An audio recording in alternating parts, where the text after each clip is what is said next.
نبی علیہ السلام صحابہ کو نماز پڑھ کے دکھاتے تھے اور فرماتے تھے صلو کما رأیتمونی اصلی، کہ جس طرح میں تمہارے سامنے نماز پڑھ رہا ہوں تم بھی اسی طرح نماز پڑھنے کی کوشش کرو۔ تو نماز کو سیکھنا یہ گویا صحابہ کی سنت ہے، انہوں نے نبی علیہ السلام سے سیکھی، اور ہر دور اور ہر زمانے میں مریدین اپنے شیوخ سے نماز سیکھتے رہے۔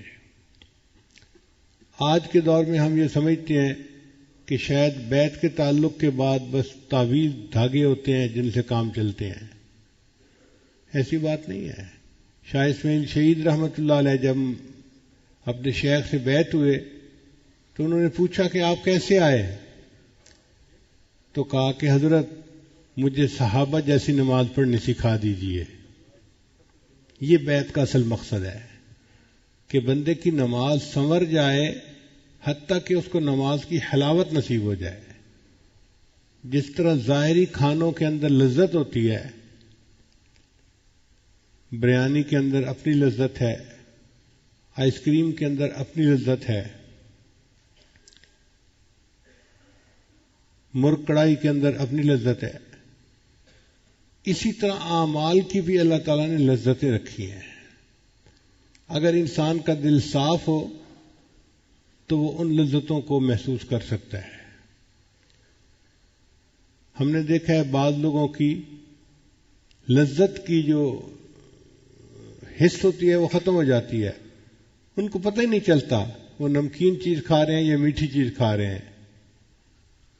وہی حال آج ہمارا ہے کہ اعمال کی لذت کی حس ختم ہو چکی گناہوں کی وجہ سے، پتہ ہی نہیں چلتا ہم نماز پڑھ رہے ہیں یا تلاوت کر رہے ہیں یا ذکر کر رہے ہیں۔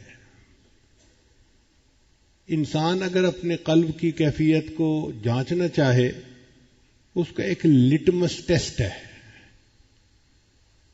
لٹمس ٹیسٹ کہتے ہیں کہ آپ کے پاس ایک چھوٹی سی کوئی یعنی پرزہ ہے کاغذ کا، اس کو آپ ڈبوئیں سولوشن میں اور پھر بتا دیں کہ جی اب شوگر کم ہے، شوگر زیادہ ہے، فلاں ہے، فلاں ہے، آسانی سے پتہ چل جاتا ہے۔ حسن بصری رحمۃ اللہ فرمایا کرتے تھے کہ ہر انسان اپنے دل کی کیفیت کو جانچ سکتا ہے، 3 اعمال کو دیکھے۔ اگر اس کا دل ذکر میں لگتا ہے، دل چاہتا ہے کہ مجھے ٹائم ملے، میں لمبا مراقبہ کروں، میں لمبا بیٹھ کے لا الہ الا اللہ کی تحلیل کے ساتھ ذکر کروں، اگر دل اس کے لیے ترستا ہے کہ مجھے ایسا ٹائم ملے، تو اس کا مطلب ہے ذکر کی لذت ہے۔ اور اگر مراقبے میں بیٹھنے کو دل ہی نہ کرے، یا مراقبے میں بیٹھتے ہی دنیا کے خیالات، شیطانی شہوانی خیالات، اس کا مطلب یہ کہ ذکر کی لذت حاصل نہیں ہے۔ ہمارے بعض بزرگ گھنٹوں مراقبہ کرتے تھے، چنانچہ حضرت مولانا حسین علی وہاں بچنا والے ایک بزرگ گزرے ہیں، بڑے مفسر قرآن تھے، ہمارے حضرت نے ان سے تفسیر قرآن کا علم سیکھا۔ حضرت فرماتے تھے کہ وہ عشاء کے بعد مراقب ہوتے تھے اور پوری رات مراقب رہتے تھے۔ ان کے ہاں خانقاہ میں مراقبے کی ابتدا ہوتی تھی تو اختتامی دعا نہیں ہوتی تھی۔ مریدین کو کہا ہوا تھا کہ جو بندہ تھک جائے وہ اٹھ کے چلا جائے۔ ایک گیا، دوسرا گیا، تیسرا گیا، حتیٰ کہ سب اٹھ کے چلے جاتے تھے۔ حضرت اکیلے رہ جاتے تھے، جب دیکھتے کہ کوئی بھی اور نہیں تو تہجد کی نیت مان لیا کرتے تھے۔ پوری رات اللہ کی یاد میں گزار دینا۔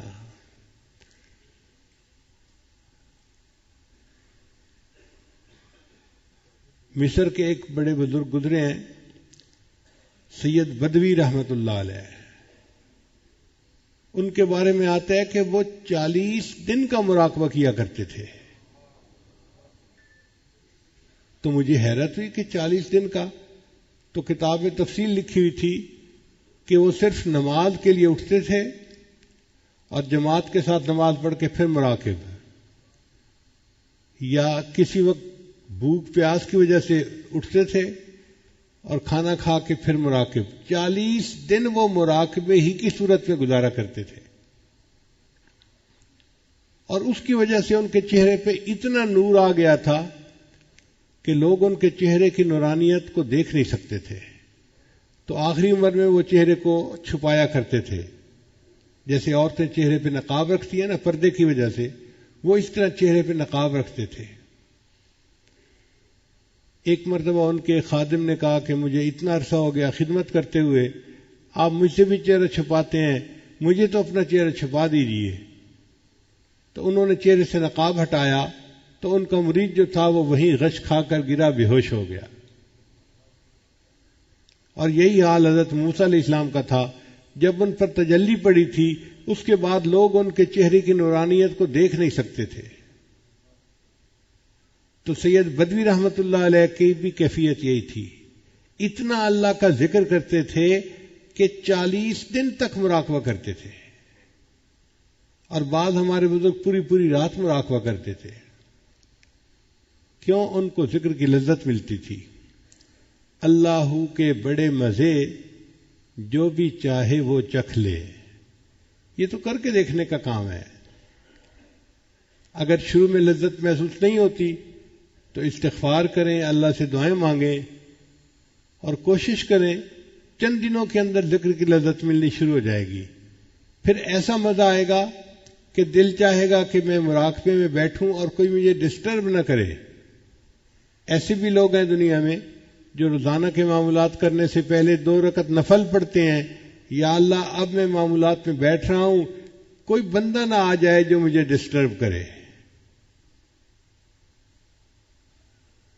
تو گھنٹوں ذکر کرنا مشکل نہیں ہے مگر اس کی لذت مل جائے تو. آج بچوں کو دیکھو آئی پیڈ کے اوپر گھنٹہ 2 گھنٹے بیٹھنا کوئی مشکل نہیں ان کے لیے. اگر ایک بچے کو آئی پیڈ پہ تصویریں دیکھنے کا اتنا مزہ آتا ہے تو اللہ والے جو ذکر میں بیٹھتے ہیں ان کو بھی اپنے دل کی سکرین پہ پتہ نہیں کیا دیکھنے کا مزہ آتا ہے. رہوں بیٹھا میں اپنا سر جھکا کر،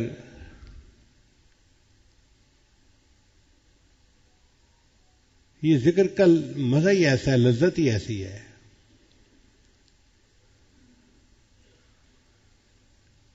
ویسے ایک دستور ہے کہ دنیا میں کسی بھی بڑے آدمی کو آپ ملنے کے لیے جائیں تو آپ کو انتظار میں بیٹھنا پڑے گا.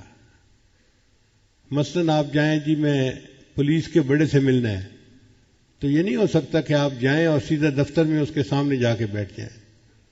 آپ کو دفتر کے بعد انتظار کرنا پڑے گا. جی صاحب میٹنگ میں ہیں، فارغ ہوں گے آپ سے بات کریں گے. آپ کسی بڑے مفتی کے پاس جائیں، کسی بڑے آدمی کے پاس جائیں، جس بڑے کے پاس بھی جائیں گے آپ کو انتظار کرنا پڑے گا. اور اگر کوئی VVIP پرسنالٹی ہے جیسے ملک کا صدر ہوتا ہے تو پھر تو آپ کو ہو سکتا ہے مہینوں انتظار کرنا پڑے. تو جس طرح دنیا کے کسی بڑے سے ملنے کے لیے انتظار کرنا پڑتا ہے، اللہ تعالی کا دیدار پانے کے لیے بھی بندے کو انتظار کرنا پڑتا ہے. اب یہ انتظار دنیا میں اگر شروع کر دیں تو ہر روز آدھے گھنٹے کا مراقبہ، 1 گھنٹے کا مراقبہ، میرے وہ جو انتظار کا ٹائم ہے وہ پورا ہوتا جا رہا ہے. اگر دنیا میں اس نے انتظار کا ٹائم مکمل کر لیا، اللہ اس کو قیامت کے دن اپنا دیدار عطا فرما دیں گے.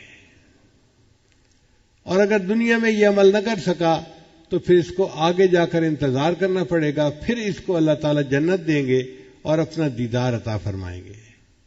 لیکن بڑے کے ملاقات سے پہلے انتظار کی گھڑیاں پوری کرنی پڑتی ہیں، انہی کا نام مراقبہ ہے. ہم مراقبے کو اس نیت کے ساتھ کریں، اللہ میں آپ کا دیدار چاہتا ہوں اور اس کے لیے یہ جو انتظار کی گھڑی ہیں میں دنیا میں پوری کر رہا ہوں. آج آدھا گھنٹہ، 15 منٹ، 1 گھنٹہ، 2 گھنٹے، اللہ یہ گھنٹوں کیا چیز ہے. آپ دیدار کا وعدہ تو کریں، پوری زندگی لگانے کو تیار ہوں.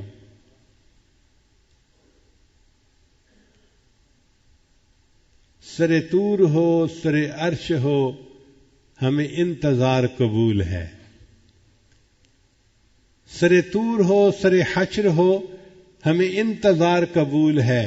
وہ کبھی ملے وہ کہیں ملے، وہ کبھی صحیح وہ کہیں صحیح.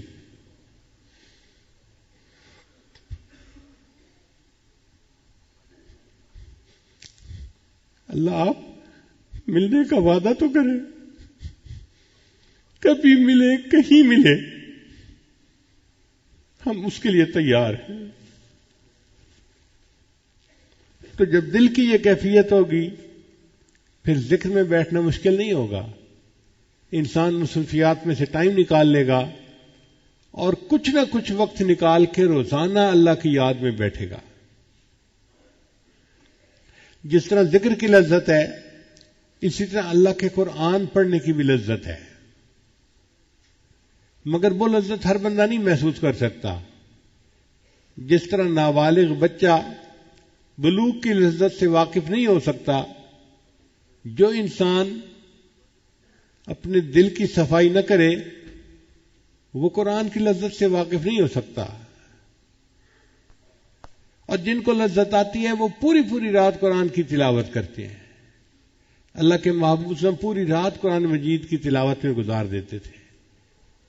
سیدہ صدیقہ رضی اللہ تعالیٰ عنہا ایک پوری رات قرآن پاک کی آیت پڑھتی رہیں، وَبَدَا لَهُم مِّنَ اللَّهِ مَا لَمْ يَكُونُوا يَحْتَسِبُونَ۔ سیدنا صدیق اکبر کا بھی یہی حال تھا، سیدنا عمر فاروق کا بھی، امام اعظم حنیفہ رحمۃ اللہ علیہ بھی پوری پوری رات قرآن کی تلاوت کرتے رہتے تھے، عشاء کے وضو سے فجر کی نماز پڑھا کرتے تھے، ان کو لذت ملتی تھی۔ تذکرۃ الحفاظ ایک کتاب ہے جس میں قرآن مجید کے حفاظ کے واقعات ہیں۔ اس میں نے ایک عجیب واقعہ پڑھا، لکھا ہوا تھا کہ ایک نوجوان کی شادی ہوئی تو پہلی رات وہ بیوی سے ملاقات کے لیے کمرے میں گیا، ایک دوسرے کے ساتھ سلام کیا اور میاں بیوی دونوں نے یہ فیصلہ کیا کہ ہم 2 رکعت نفل پہلے پڑھ لیتے ہیں پھر آپس میں ملاقات کریں گے۔ چنانچہ خاوند نے مصلی پہ نیت باندھ لی اور بیوی نے ذرا پیچھے نیت باندھ لی۔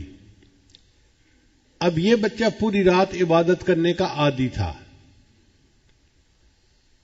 جب اس نے قرآن مجید کی تلاوت شروع کی تو اس کو مزہ آیا، لطف آیا، یہ قرآن مجید پڑھتا رہا حتیٰ کہ فجر کی اذان کا وقت ہو گیا۔ جب سلام پھیرا تو اس وقت اس کو محسوس ہوا اور میری تو شادی کی پہلی رات تھی اور بیوی تو میرے پیچھے بیٹھے میرا انتظار کر رہی ہے۔ بیوی نے بھی کہا آپ خود بھی تھکے اور آپ نے مجھے بھی ساری رات تھکا دیا۔ تو وہ نوجوان کہنے لگا اچھا میں فجر کی نماز پڑھنے جاتا ہوں، واپس آؤں گا پھر ہم ملاقات کر لیں گے۔ فجر کی نماز پڑھی تو دوستوں سے ملاقات ہو گئی۔ تو نوجوان بچے آپس میں باتیں تو کرتے ہی ہیں۔ کسی نے کہا بتاؤ بھائی بیوی سے ملاقات ہوئی تو کیسی بیوی ملی تمہیں؟ وہ سچ کا زمانہ تھا، جھوٹ نہیں بولتے تھے۔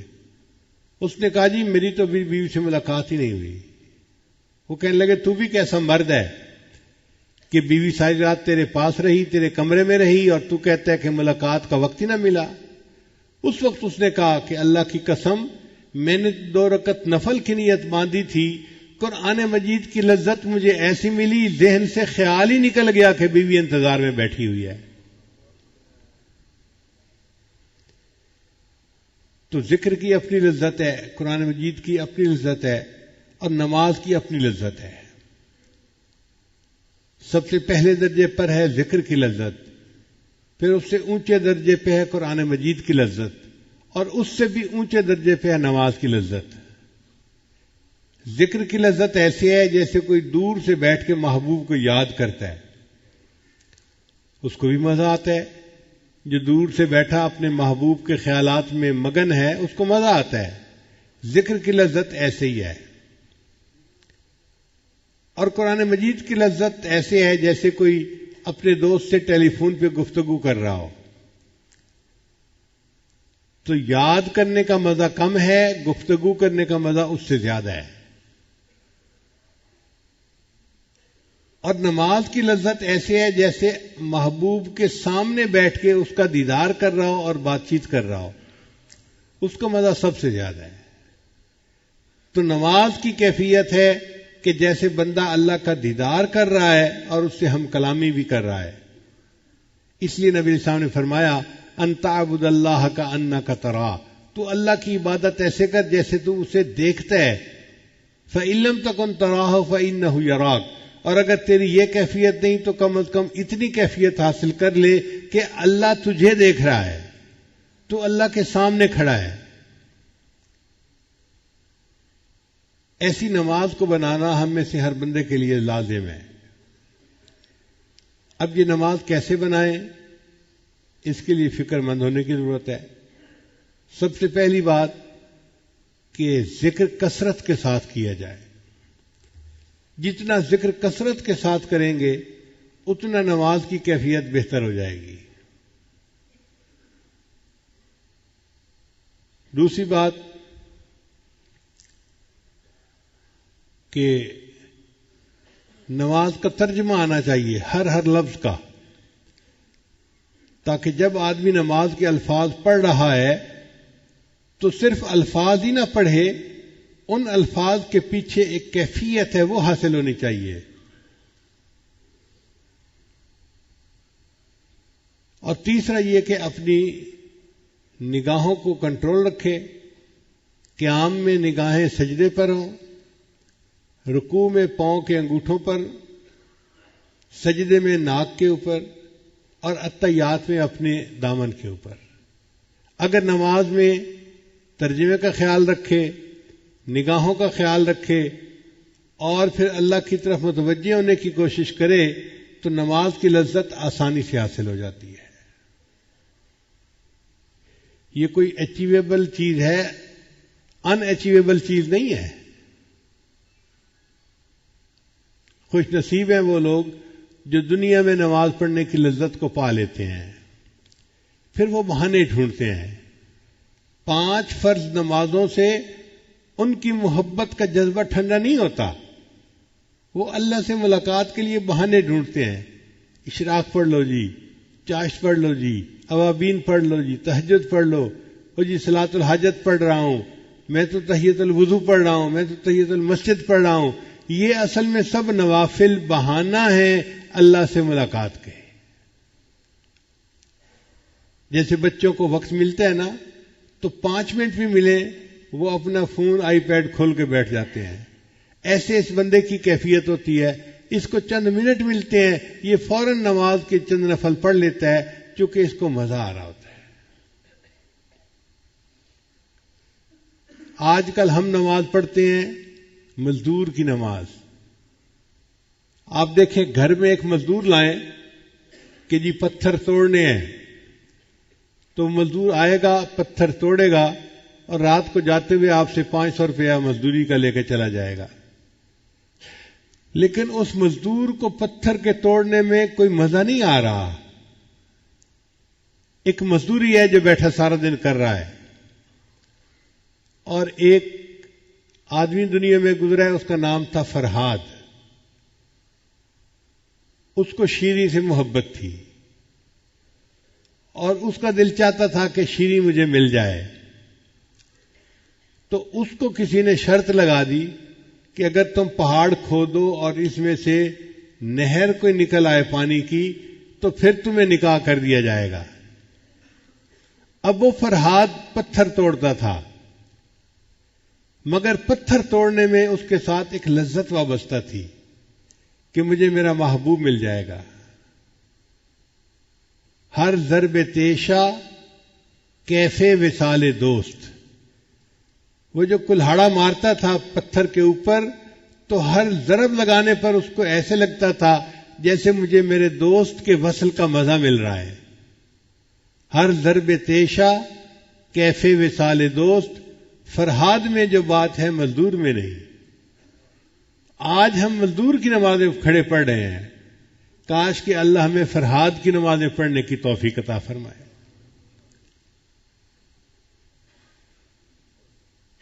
نماز کو بنانے کے لیے نماز کے باہر اعمال کو دیکھنا پڑے گا. اس کی مثال یوں سمجھیں، ایک بندہ باکسنگ کا مقابلہ کرنا چاہتا ہے تو جیسے ہی ڈیٹ فکس ہوتی ہے وہ بندہ اپنا ورزش کرنا شروع کر دیتا ہے. روزانہ 2-4 گھنٹے پریکٹس کرتا ہے. کبھی لیدر کے پلوں کو مکے مار رہا ہے، کبھی جاگنگ کر رہا ہے، کبھی فلاں کر رہا ہے، کبھی فلاں کر رہا ہے. یہ ایکسرسائز وہ کیوں کر رہا ہے؟ اس کے مسل بلڈ اپ ہو جائیں اور وہ وقت کے اوپر اچھا مقابلہ کر سکے. جتنی اچھی اس نے ایکسرسائز باہر کی ہوگی اتنا اچھا اس کی پرفارمنس رنگ کے اندر ہوگی. اور اگر کوئی بندہ مقابلہ تو سیٹ کر لے پھر سویا پڑا ہو، اب اس سے کوئی پوچھے بھئی تمہارا مقابلہ ہے، اور جی جب میں رنگ میں جاؤں گا تو دیکھی جائے گی، آپ بتائیں اس کا کیا حال ہوگا؟ یہ رنگ میں جائے گا تو ایک راؤنڈ بھی مقابلے میں نہیں کھڑا ہو سکے گا، ایک مکہ لگے گا اور یہ ناک آؤٹ ہو جائے گا. وجہ کیا تھی؟ کہ اس نے مقابلے کی تیاری نہیں کی ہوئی تھی. اسی طرح ہم لوگ اگر اپنی نماز بنانا چاہتے ہیں تو ہمیں نماز کے باہر تیاری کرنی پڑے گی. اور نماز کے باہر تیاری کیا ہے؟ ذکر کی کثرت کرنا، مسنون دعائیں پڑھنا، گناہوں سے بچنا. یہ نماز کے باہر کی تیاری ہے. اب جو بندہ ذکر میں لگا ہوا ہے تو 80-90% اس کی توجہ اللہ تو پہلے بنی ہوتی ہے. پھر جب مصلی پہ کھڑا ہو کے اللہ اکبر کہتا ہے تو 90% کا 100% ہو جانا کوئی مشکل کام نہیں ہوتا.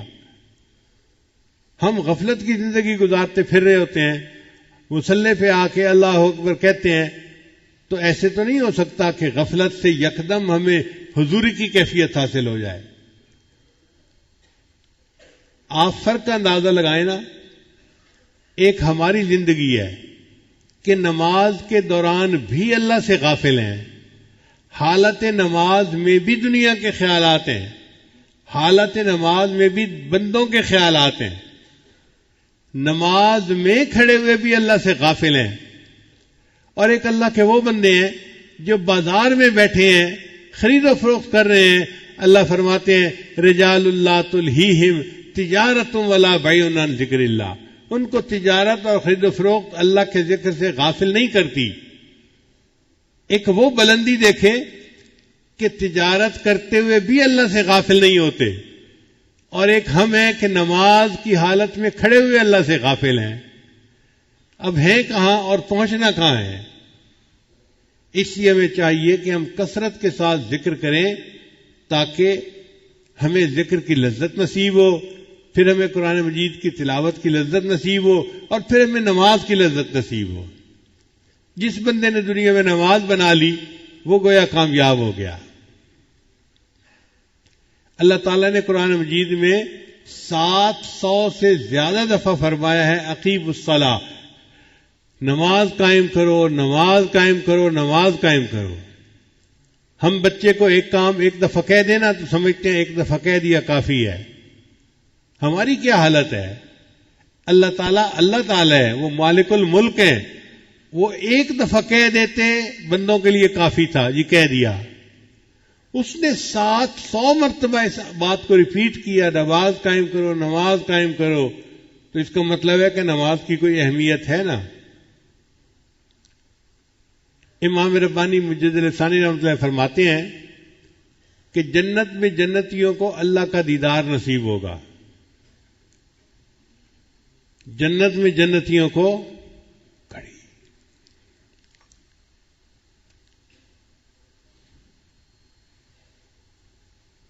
جنت میں جنتیوں کو اللہ کا دیدار نصیب ہوگا، مگر اس دیدار کی جو لذت ہوگی وہ ان کی نماز کی کیفیت کے مطابق ہوگی.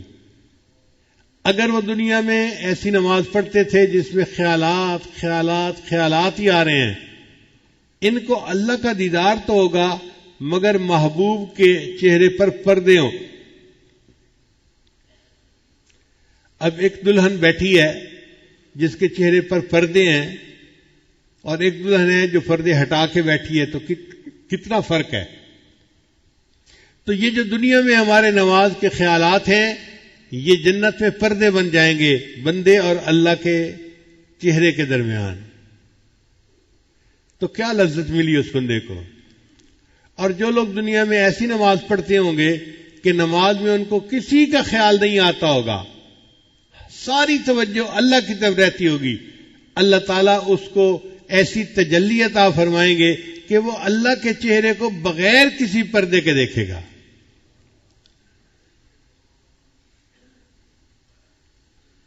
اس کو کہتے ہیں تجلی ذاتی دائمی، کہ اللہ کی تجلی کسی کو مل جائے اور دائمی مل جائے ہمیشہ کے لیے. یہ ہمیں نماز کی طرف سے ملے گی. امام ربانی مجدد ثانی اپنے مکتوبات میں لکھتے ہیں اگر نماز نہ ہوتی تو محبوب کے رخ سے پردہ کون ہٹاتا اور دیدار کی لذت کون پا سکتا. یہ تو نماز ہی ہے جو انسان کے لیے اس کام کو آسان بنا دیتی ہے. اور وہ فرماتے ہیں کہ جو لوگ قوالیوں میں اور ادھر ادھر کے کاموں میں لگے ہوتے ہیں، اصل وجہ یہ کہ ان کو نماز کی لذت حاصل نہیں ہوئی ہوتی، اس لیے ان کو غنا میں سکون ملتا ہے، ان کو نعتوں میں اور پڑھنے میں اور اشعار میں سکون ملتا ہے. جن کو نماز میں لذت ملتی ہے ان کو پھر کوئی اشعار سننے کی ضرورت پیش نہیں آتی. تو ہم اپنی نماز کو بنائیں تاکہ ہمیں اللہ تعالیٰ کے ہاں کامیابی نصیب ہو، اور قیامت کے دن جب اللہ کے حضور پیش ہوں تو اللہ تعالیٰ ہماری نماز کو دیکھ کے خوش ہو جائیں. بیعت ہونے کا اصل مقصد بھی یہی ہے، اور اسی کے لیے محنت کرنی چاہیے. اور جو بندہ محنت کرتا ہے اللہ اس کو اس کی مراد عطا فرما دیتے ہیں. دعا ہے اللہ تعالیٰ ہماری نمازوں کو حضور والی نمازیں بنا دے، نور والی نمازیں بنا دے، اور غفلت سے اللہ ہماری جان چھڑا دے، اور اللہ تعالیٰ ہمیں اپنے ذاکر بندوں میں شامل فرمائے. وآخر دعوانا ان الحمد للہ رب العالمین.